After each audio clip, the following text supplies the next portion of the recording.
presented by Dr. Pepper. We're back, ladies and gentlemen. Eugene, Oregon. We thought it was so nice we had to do it twice.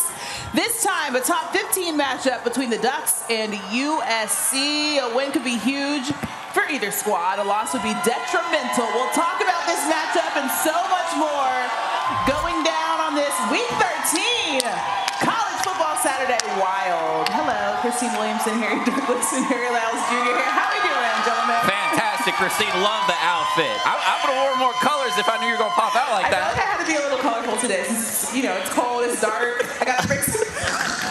I love the red hat, Christine. I'm not going to say what it looks like you're about to do, but I love the red hat. How you guys doing? You guys doing? Fantastic. Every time we're in Oregon, it is a damn good day, baby. The funniest thing about this matchup is that we've grown to be accustomed to this being a Pac-12 matchup. Yeah. But realignment, this is a Big Ten showdown today, Christine. Yeah, and it means a lot for the Big Ten Conference. We'll talk about this matchup in just a little bit. We like to start every single show with something that we call three big things. There's three things that we're looking forward to in this matchup specifically. I'll start with number one. As I mentioned, we're back in Eugene for the second time this season. The Ducks are seeking to solidify their playoff positioning with a win over USC today and looking for game day redemption. After their lone loss this season came at the hands of the Hoosiers the last time we were here just 6 weeks ago. Harry Lyles. My big thing is the biggest matchup, in my opinion, of this game. These USC receivers, Mekhi Lemon and Jacoby Lane, against what I feel like is one of the best defensive backfields in the country at Oregon. Oregon, when people talk about their speed and their strength, they always talk about the offense, but this defense is one of the best in the country. They're going to be a problem for these USC receivers. Number three, we have to give a lot of love to a former teammate of mine. He's going to be an Oregon Duck forever. He won a Heisman Trophy right here at this university. He was the number 2 pick in the 2015 NFL Draft. He loves the Oregon Ducks. He loves Eugene, Oregon. Today, he will be honored as he will be inducted into the Oregon Athletic Hall of Fame. So make some noise for Marcus Mariota. Marcus, Marcus, Marcus.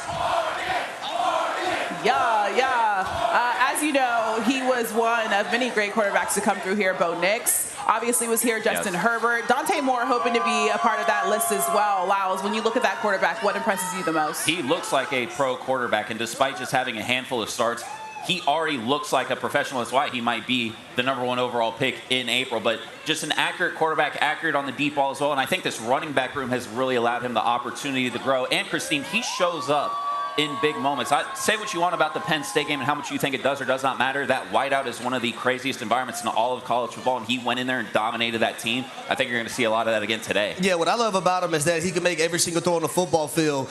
He can change up his arm angles. The athleticism really shows out when he needs to escape pressure and pick up yardage with his legs. But at the same time, it's that cool, calm, and collectiveness that he has upon himself. You talk about that whiteout in that Penn State game. You know, those 2 touchdowns in overtime and leading this team down in position to be able to score. You look at the Iowa matchup late in that ball game. They got the ball under 2 minutes, and Dante Moore said, "No problem, baby. I'm going to put on that Superman cape. Right. I'm going to lead us down the field and put us in position to kick the game-winning field goal." So it's all the intangibles to be the #1 overall pick in the 2026 NFL Draft. I love his poise, and for him to be so young and grasp the system, that's why I think, man, sometimes it's okay for guys to sit a year. Yep. Him transferring and sitting behind Dylan Gabriel to learn this system and see the ins and outs from a veteran quarterback, I think it's paying dividends right now for the Oregon Ducks. And another impressive part about it to me, HD, is that he's done it without knowing basically who his weapons are going to be because they've had so many injuries throughout the season. Yeah. I want to talk about this team overall a little bit. Where do you think Oregon sits when it comes to the CFP conversation? I think they're easily, and I honestly feel like they've been disrespected by the committee a little bit. I really do. Just given the body of work that we've seen, you know, a lot of people that talk about Northwestern being their best one, I think that is absolute BS. I don't buy that. The win that they had a couple of weeks ago going into Iowa and getting that victory, that's a tough one as well because that team is always tough. They may not score a ton of points, but they're going to play some damn good defense. So to me, this Oregon team up to this point has been disrespected a bit by the committee, and I think they're going to show today why they've been wrong. I would say this, to all y'all fans out there and also for the Oregon Duck players and the faithful, doesn't care what the committee thinks. Nope. Not right now. If you beat USC, you win next week, you're into the college football playoffs. That's right. And I always say this, damn it, if you give me a chance, While I'm in the dance, anything can happen. That's right. Give me a chance while I'm in the dance. I love that for you. Lyles mentioned the wide receivers earlier. HD, what kind of matchup problems do USC's duo of Limit and Lane bring, and how can Oregon try to stop them? Yeah, this is going to be a tough task today. Now, Oregon is one of the better defensive teams when you talk about defending the pass in the country, but they have not played a quarterback number one like Jade Mayava, nor receivers like Jacoby Lane and Makai Lemon. Why they're so difficult, number one, they're interchangeable. They can move all across the formation. And what I love that Lincoln Riley does, he will move these guys inside of the slot to the short side of the field, getting them matched up with safety and linebackers. So I'm interested to see today, how is Dan Lanning going to, defend that and those guys when they move around the formation. But both guys make contested catches. Makai Lemon is a big play waiting to happen. The young man, he may be one of the top wide receivers taken when he comes out. So I really love what both wide receivers pose to a defense, and that's going to be the biggest challenge today. Can you slow these receivers down? But if you can get to Jaden Mayava, I think you have a better chance of doing that. Also interesting thing, though, is the flip side of this, the opposite matchup is going to be a problem for that one, too, though, because basically USC's offense going to be able to keep up with Oregon's. Yeah. Because there's a much bigger disparity between how good that Oregon offense is and that USC defense, which we've seen can be very, very leaky at times. So they're much more hot and cold. So I think if you start falling behind, if you're USC, that you run into a lot of trouble. Okay, before we get into game picks, depending on who wins this matchup, obviously, as I mentioned at the top of the show, it has a lot of playoff implications. So how do you feel like the winner of this one should be looked at? As a team that's ready to contend in the college football playoffs. Yeah. It's all about winning out, though. I think for both teams, whoever wins this game today, if they win out, they're into the college football playoffs. I think it's that simple for me. Yeah, I agree. To me, Oregon's got much more of an identity than USC does. And so I think USC has a lot more to prove today. I'm not worried about these guys. This stadium is going to be rocking. That offense is going to be humming. That defense is going to be getting in that backfield. So to me, I think USC has more to try to prove today than Oregon does. So I'm glad you brought up identity, because I think that's something that can be a key piece to Oregon winning this football game. I think they're the more physical football team. Without a doubt. So in the trenches, the offensive line of Oregon, the defensive line of Oregon, I really think they can push USC around today. All right, let's do some game picks with that. Harry Lyles, you start us off. I'm going with Oregon. Look, to me, USC, they've had a good season. But to me, when you look at this Oregon team, the physicality, just the skill and the way that they take on the identity of their head coach, a lot of people nationally are starting to figure out that Dan Lanning is one of the best, if not the best in the country, in my opinion. Yeah. And his energy is reflected in his players and in his team. And again, I still think that this Oregon program, he's getting y'all a national championship at some point. Like, there is no doubt about that. Like, he is genuinely one of the great young minds in college football. And, this year could be the start of that. Well. Those USC Trojans have done a phenomenal job. And me being a former wide receiver, I love wide receiver play. That position for the Oregon Ducks, they're banged up. They are. And looking at Jaden Mayava and the way he's throwing the football, he's 10th in the country. Makai Lemon is 3rd in receiving yards. I really like the challenge that they're going to pose to the Oregon Ducks today. So, I like the Trojans, just not today. Give me the Ducks, damn it. Shuck it, duck it, quack, quack. Shuck it, duck it, quack, quack to everybody out there right now. That made me a little nervous, I'm not going to lie. Shucky ducky, quack, quack. Okay, I'm going with Oregon as well. We're going Oregon across the board. It's going to be a really good matchup. I can't wait to see it. You guys are obviously very hyped for it. How long have you guys been out here? We love you guys, by the way. Yeah, you guys are great. We do. Last time we came here, there was a llama. Wasn't there a llama? Yes, there was a llama, like right over here, yeah. Let me test the crowd for a second. Go! Shuck it! Yeah, exactly. Yeah. Y'all don't know that one, see? Shucky ducky, y'all supposed to say quack, quack. All right, as I mentioned, this game has huge college football playoff implications. The Trojans' chances of reaching the CFP jumps to almost 70% with an upset win today, while a loss all but eliminates them. Meanwhile, Oregon becomes a near lock with a win and still has a 61% chance to make the playoff, even with the loss, according to the All-State Playoff Predictor. It is now time for something we're calling Eggscelent questions, and we are not calling it Eggscelent questions because we have another bald person joining the show, even though it kind of works. But we should. I had to cover up my head today. It's a little chilly out here. Stanford Steve joining the conversation. So as you see, we're here in Oregon, and there's some rubber duckies right here, and they've laid some eggs. All right, in the eggs are some questions that we feel like are necessary to ask this week. They want the dog. Yeah. They want the dog. Okay, so we're going to open one of these. Oh, these are really nice eggs. I haven't seen these. These are the ones that these little ducks laid, I'm sure. Okay.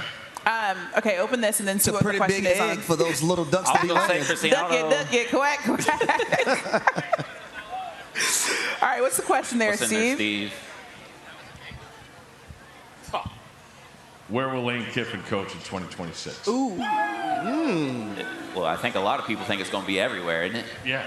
isn't it? It's going to What be do a you long think? 7 days in Oxford. Long 7 days. Where do you think, I'm going to Steve? say LSU. Okay. I think that purple is very enticing. Honestly, I think they're going to make him an offer he can't say no to. That's right. And then now you start seeing they give the approval. If he gets the job, Coach O's coming back. Yeah. There's a guy. I don't know what's going to happen with the playoff, but there's a guy that could go take care of your recruiting stuff. Like, it just feels like it's built momentum. And with the announcement yesterday, they made an announcement to make another announcement. Right, you know, right. like if he was going to stay, I thought he would just say, "I'm here." 100%. I mean, you can read between the lines as much as you want, but that's the way I feel. I feel like they will make an offer he cannot. So, but do we think he'll be gone before the playoff? Because to me, I think that's the most interesting piece of this. And also, it feels like that's another 7 days where the groups at Ole Miss are getting together about that, what they want, because the players want them. Yeah. Yeah. You know, and I think that's where it should go to. Yeah. You know, to gauge the players' temperature. You could take a job and still coach the team. I mean, how many times are you going to get this opportunity? But then you're going to have all the people say, well, why are you leaving this opportunity if it's so great? Yeah. You know, Well, I mean, Steve, there's two sides to this story a million times over. But to your point, though, like from a player perspective, Yeah. being a former player, you're a former player. If I have an opportunity to win a national championship, and I get it, if Lane Kiffin takes a job somewhere else, I want the coach that put us in the best position to possibly win a national championship, coaching us through and through the rest Makes of the sense. season. Correct. Yep. I don't want somebody else being an interim head coach. Yeah. My chances to win and get a ring on my finger and have my name stamped, individualized, and also as from a team perspective in history, is with Lane Kiffin as our head coach. So that's something I would want. Yeah, I mean, we've seen it with the NIL, the more focus on the players. So I'm totally with you. All right. Cracking that open, Our Christine. second egg.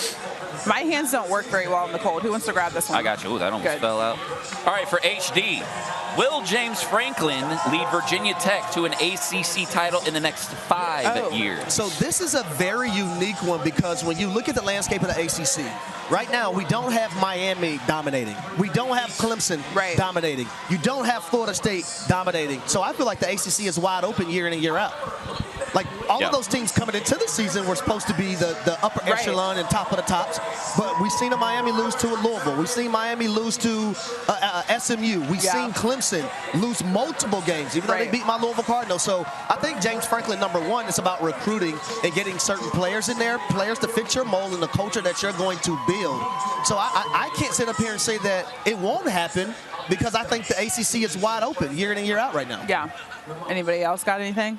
I agree. I'm super. If I was Virginia Tech, I would be so fired up.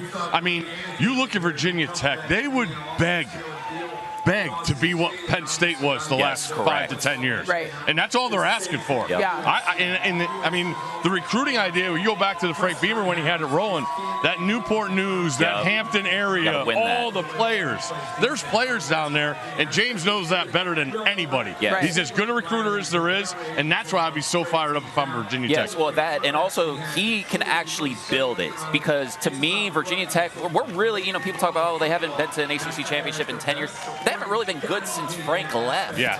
Right? And like that thing has not been consistently good really at all in 15 years. You need somebody that's going to be able to set a new standard there. And bring $15 million for an assistant coach pool?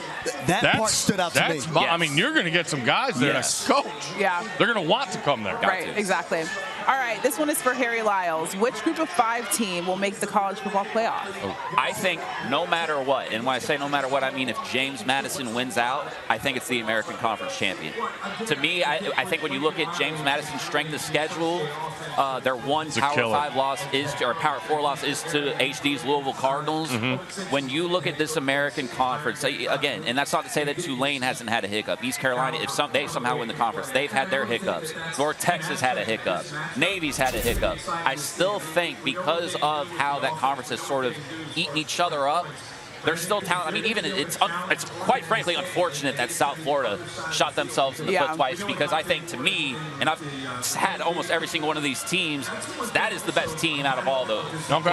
When they're on Byron Brown, that defense, like, I mean, there's a lot of 25, 26, 27-year-olds playing defense for South Florida. Yeah. Like, those are some grown men. That is a tough team.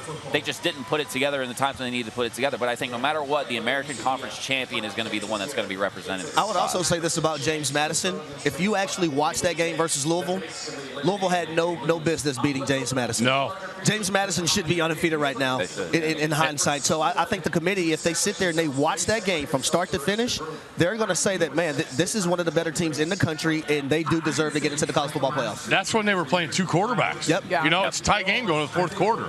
I do wonder what happens to James Madison. I'm not saying it's great. It's going to improve immensely. But the idea that they're getting Washington State coming to them today, like they're in the hundreds in strength of schedule. Yeah. You got to get out of there. Or something like that, out of 136. Like, they still need another round of everyone beating each other in America. This is your egg. Let's see what we got here. Which team should feel the most unjust about their latest ranking? Oh, Alabama. Dropping 6 spots with 4 top 25 wins. Yeah. And dropping behind Oregon and at Notre Dame. Yeah. It's just not right. Doesn't make sense. Oregon has beaten 2 teams over 500. Right. 2. Yeah. Over 500. Alabama has 4 top 25 wins. They should not. That 7 to 10 order is where I have a big problem. Yeah. I get Oklahoma's fine. I mean, 2 road wins, 2 top 25 wins. I would just have Oregon. I would have all 3 ahead of Oregon. I would have Oregon 10 and move everybody up 1.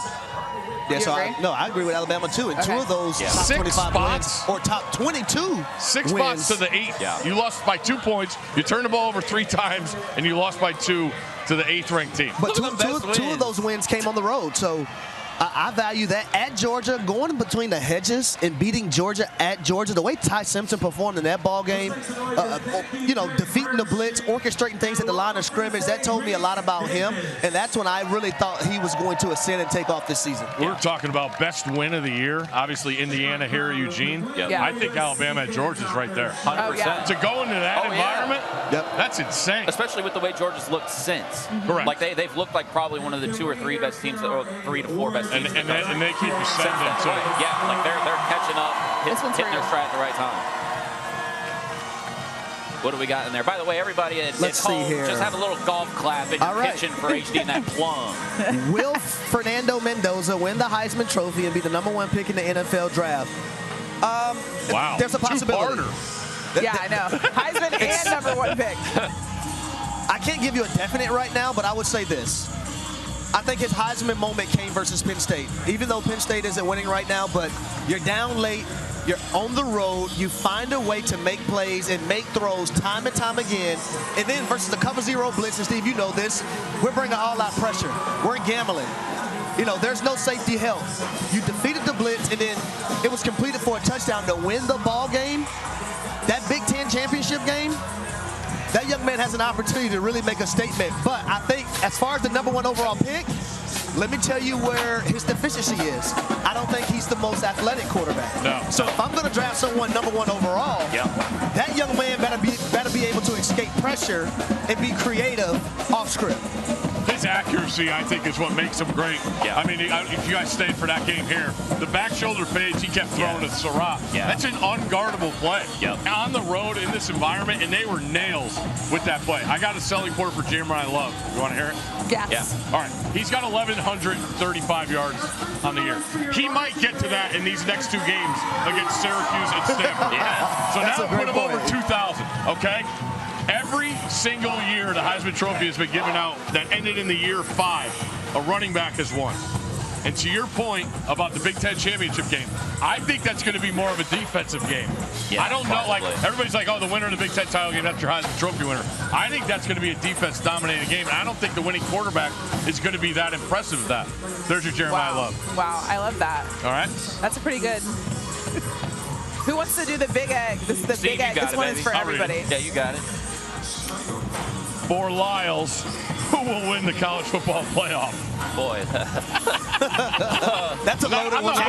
James Madison. I'm not putting you on the spot. I see you rocking the purple tie, too. I am, this out of Evansville, purple, baby. Go Aces.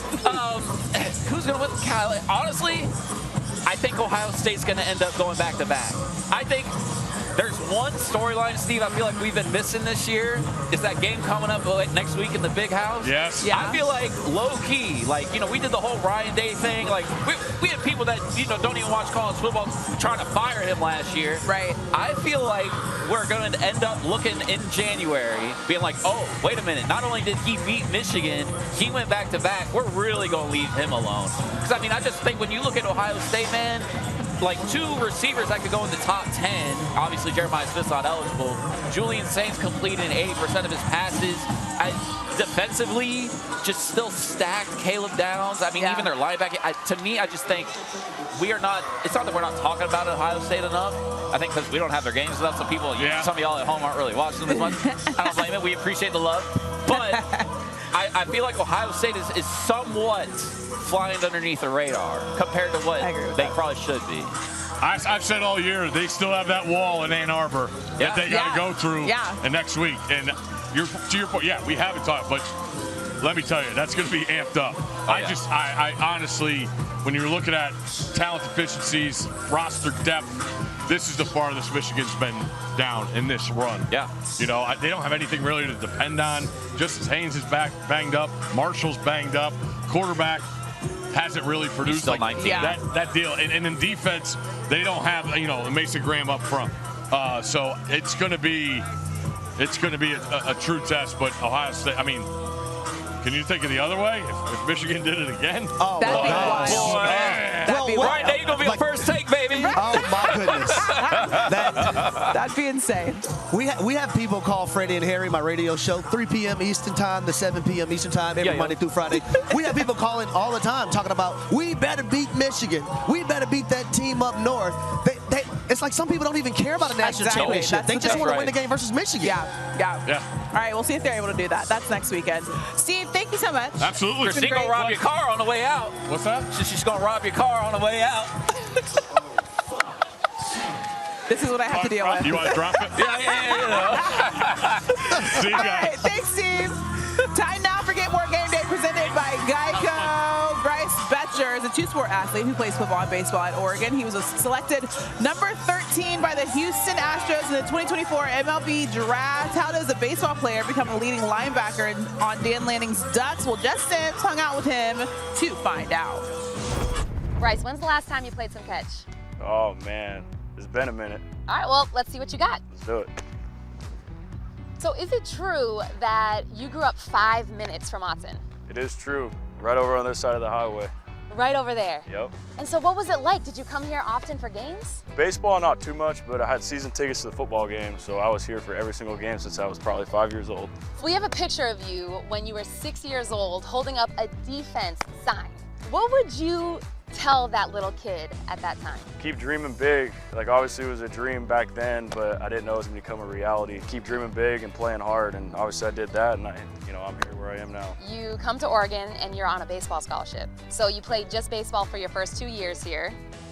And then what happened? Then what happened? Well, Coach Lanning got a job here at Oregon for football. There's a tweet that was sent out about walk-on tryouts. And one of my baseball teammates at the time, Josh Kasevich, was like, hey, dude, you got to go try this out, because I always talked about football. I was like, no, I'm not going to do it. Long story short, I ended up giving it a shot, started knocking dudes' helmets off, and then, the rest is kind of history. Here we are. Bring us into your mindset. How do you go literally from the football field to the baseball field? Man, it's a different mindset. I get my instinctual game out over there, and then over here I can just play free, have fun. And honestly, that's why I think once I started playing football, I became a better baseball player. Wow. When I'd strike out or have a bad at-bat, I'd get so mad, I want to beat the crap out of the trash can in there, but I couldn't do it. So then I'd go over to the football field, beat someone up over there, and then I'd have fun over here. So they feed into each other. There's the yin and the yang. Yeah, they really do. Alive, man, that has me weak right now. All right, we've got a few matchups today that have college football playoff implications for at least one team. We've talked about this USC-Oregon game, but Georgia Tech, Oklahoma, BYU, they all have tough games, and a loss would almost certainly eliminate them from the playoff discussion. We'll go with each of you. Which team are you concerned about the most today? All right, HD on 3. 1, 2, 3. Georgia Tech. Georgia Wow, Tech you is guys that are team. so in sync. And here's why, though, Christine. When I look at their last 2 games versus NC State and Boston College, especially Boston College, Yeah. they've allowed 34 points or more in both of those matchups. They've allowed over 500 total yards defensively, and it's the explosive plays that they've allowed as well to those 2 opponents. So in a game that they're going against the Pitt Panthers, and I'm looking at Pitt, and they have weapons at the receiver position, the running back position. They have a freshman quarterback that can get it done. I'm concerned about them today. I know Tech can get it done offensively. Yeah. Haynes King has been unbelievable. Right. Throwing the football, rushing the football, the misdirection, all the things that they do on offense. But if you cannot defend today versus Pittsburgh, you're not going to make the ACC championship. So I'm worried about Georgia Tech. Yeah, it's not going to matter how good that offense is if they cannot stop an actual nosebleed. They've given up 1,120 yards in the last 2 games. I sat on this show, and if you heard me say it last week, where I was like, hey, that NC State loss wasn't so bad because going into Carter Finley is tough and all that nonsense, I sound like an idiot right now because they did it again to Boston College. So look, if Georgia Tech cannot tighten up defensively, and I know my boy Brent Key is sick about that, they're going to be in trouble today. The thing that is fortunate for them, unfortunate for Pitt, is I think Desmond Reed got banged up again last week because unfortunately he just suffers with injuries. But I think that is going to be the biggest impediment for Georgia Tech is that defense. I don't know who's talking to us in our ear, but let's zoom out and look at big picture really fast, shall we? Yeah. We got 2 weeks left in the regular season for the college football playoff, and the selection Sunday is obviously right after that. So the top 4 teams in the latest CFP rankings have a 99% chance or better to make the playoff according to the All-State Playoff Predictor. So let's focus on the teams before them. Obviously, we were just talking about the ACC and how tight it is. One of the biggest conversations has been where Miami is and where Notre Dame is. Yep. When you look at those 2 teams, I mean, what the heck would you do? So here's what I think is happening. I think, obviously, you look at the game with Miami Notre Dame. Right. Obviously, we know the head-to-head matchup victory there. Everybody saw Miami beat Notre Dame. Shout out Christine. I think the thing that people are forgetting, and I'm not saying the committee is right for this, but I think that they have looked at what both teams have done since that game among the other factors that you include in for the ranking, and that is why Notre Dame is ahead of Miami. Now, do I think that is right? Not really, and it sort of has similar vibes to Alabama, Florida State a few years ago, where, in my opinion, again, I stand on the games have to matter. And the fact that you have a head-to-head matchup victory over them, I don't care what time of year that happens, that has to matter for something. And so that is my biggest issue with this. Do I think that Notre Dame has looked better than Miami since they played? Yes. I don't know that I would have the guts to sit there, though, and then look you in the face and say, all right, but I'm going to rank Notre Dame over you anyway. Yeah, wins don't matter. I think the thing that's the most alarming to me is that we're hearing all these spills about the losses that Notre Dame has and how they're better than Miami when you have a head-to-head matchup that you can go to. Right, exactly. They played the game on the actual field. Now, I can understand that if neither of these teams played against each other. But the simple fact that they did the very first game of the year, in which Notre Dame lost to Miami down there in Miami, the head-to-head should always trump 100%. anything else. 100%. Like, you have the most glaring piece of evidence that you need to make this decision, and it's like it's being ignored. And I do agree with you, Lyles. Like, has Notre Dame looked better than Miami of late? Yeah, of course they have. And they have a guy in Jeremiah Love. We just had Steve on, Stanford Steve, and he talked about Jeremiah Love and how he think if he does certain things, he should win the Heisman. Should be a top 5 pick, too. Right? And the brand Notre Dame, and that's a team that went to the national championship a year ago. But at the same time, right is right and wrong is wrong. Correct. They played the game on the actual football field. Miami came out with the victory. I also don't believe Notre Dame should be ahead of Georgia. I mean, excuse me, Alabama. Right. Okay. Yeah, and that should makes matter. sense. The head-to-head matchup has to matter. Otherwise, what are we doing? I think what you said, HD, is crucial, is because you can't say that Notre Dame has better losses than Miami has when one of their losses was to Miami. And Christine, that's the part that bothers me the most, is because that's the point of emphasis. Right. Yes, Well, correct. they lost to 2 top teams in the top 13. Well, right. Yeah, it was Miami. They also lost to the team that you're putting them ahead of. Right, Yeah. right. So the head-to-head should always trump everything else. Yeah, in my opinion. losses should definitely matter. Head-to-head should definitely matter. Wins should matter. Okay, so the SEC, they have 5 teams currently in the playoff. How many do you think they'll finish with at the end of the season? 5. I think it's going to be 5. I think that there's too many gymnastics that got to happen to get 6 in there. And then obviously, let's say USC wins here today, right? I think that there's a number of different things that would have to happen to get 6 in. But I think when you look at the teams that we're looking at on screen right here, it would take a lot for me to kick any of them out. Obviously, now, I think Alabama probably runs the biggest risk. I think Oklahoma's got a tricky one today because Boettcher, I believe, is going to be back for Missouri. Yep. But then Alabama, obviously, they got a cupcake today. And then I will say this. I'm not saying they're going to lose to Auburn, but going into Jordan-Hare at night is a little bit sticky, you know? So I don't necessarily think that they'd lose that game, but I think that is where you run into them not getting 5 at least. Yeah, I believe they're going to get 5. And I think the nightmare situation in the committee got helped out last week when Texas lost to Georgia. Yes, correct. Texas losing to Georgia. They're done. There's no more monkey wrench that can be thrown into the equation from the SEC, in my opinion. But I do believe those 5 teams are going to get in. I think they're going to win out the rest of the way as well. So, you know, I'm looking forward to seeing those 5. Yeah, these last couple of weeks are obviously very crucial when it comes to CFP implications. We'll see what goes down. Time now for our Fansville Advantage, presented by Dr. Pepper. We have a bunch of rivalries over Thanksgiving week. Oh, yeah. Which one are you guys looking forward to the most? Oh, the Iron Bowl. Iron Bowl. The Iron Bowl. Oh, yeah. Listen, because, again, I think Jordan-Hare at night, that's going to be an interesting one. But also, you know, we talked about it earlier in the show. I really, man, bro, nobody is looking forward to next week more than Ryan Day, man. Are you kidding me? And also, you see that Georgia Tech, me and HD are going to be there. Ooh, yeah. I have a text message from Brent Key a few days after the loss last year. He said, this is only pouring gasoline on our fire. That Georgia Tech team, they may not play defense a week ago or 2 weeks ago, and they may not even do it today, but damn it, they're going to do it next week. I think the biggest one to me is going to be Ohio State, Michigan, because it can also throw a monkey wrench into the college football playoffs. Yeah. If Michigan beats them for, it'll be a 5th time, right? Yeah.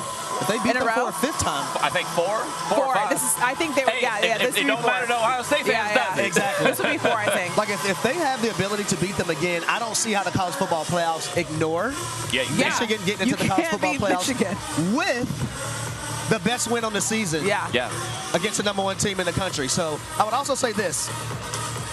That Georgia game, the last 2 years, Georgia Tech, they should have. I know if it was a 5th, we'd all be up here drunk. I like tequila, but to each his own. But they should have beaten, literally, the University of Georgia the last 2 years. Yeah. Especially so last they're year. Close. And I do agree with Lyles, even though they haven't played defense the last 2 weeks, when you play a rivalry game against an opponent that you don't like and you despise, I have friends on both sides of this that played at Georgia, played at Georgia Tech. They still hate each other to this day. Yeah. Like when this comes up, oh man. Yeah. It's all funny. It's not fun in games, honestly. No, I was in Brent Key's office before the start of the season, but when they're getting ready to play Colorado, he said, hey, man, we're playing a team that's gold and black, but every team is red and black in my head. We go out there, and I don't care who's wearing what logo and what color. We're playing Georgia every week. Yeah, we're trying to beat the hell out of them. I think one this week, too. Well, next week, I would say Vandy and Tennessee. That'll be fun. Oh, yeah. That's a good one. Joey Aguilar versus Diego Pavia, and those 2 guys matching up. The Battle of Tennessee. Yeah. I love it. Okay, so those games are next weekend. Next week is Thanksgiving, so before we go, we have to have a conversation about some Thanksgiving foods, which I don't think are that controversial. None are, but do you have any controversial food takes? Thanksgiving food takes specifically. I'm not a big, cranberry sauce person. I don't give a shit if you put it in canned or, homemade or whatever. Do you like it? Nah, Have you ever had really good cranberry sauce? That you put on turkey? Do you like turkey? Yeah. You like turkey? We don't eat turkey for Thanksgiving. I don't really love turkey. Turkey's a little dry. But that's why I like putting cranberry sauce on it. But I think my favorite dish will be collard greens. I'm going to make some collard greens for y'all. I'm gonna bring them next week. Oh, my gosh. How nice. Y'all know how I love to cook. Yeah. So I'm going to make a pan of collard greens, and trust me, y'all are going to love them. They will be the best collard greens you've ever eaten in your life. I know they be serving pigs feet at Dean's house. You know what I mean? She better, I won't let her eat no damn Ew, pig feet. that would be disgusting. Can you see me eating pig feet? No, absolutely not. That'd be chitlins. I love me some chitlins. Never had them. I also but my favorite thing love is oxtails. Oh, I love oxtails. Yeah. My favorite thing is mac and cheese. I feel like you can't go wrong with the mac and cheese. Some people do ruin it, but it's totally okay. Hey, not at our dinners. Yeah, if you You know ruin what I it, you mean? get kicked the heck out. Not at our dinners. No lie. Someone the other day, I ate some macaroni. They had onions in macaroni. And I said, how could you mess up macaroni like this, putting onions inside of macaroni? That's intentional. Ew, That's all. don't add anything extra. Yeah. We just need a lot of cheese. All right, that was fun. I'm freezing cold, so we're going to go. Thank you for watching Countdown to College Game Day presented by Dr. Pepper. And happy Thanksgiving. We'll see you next week.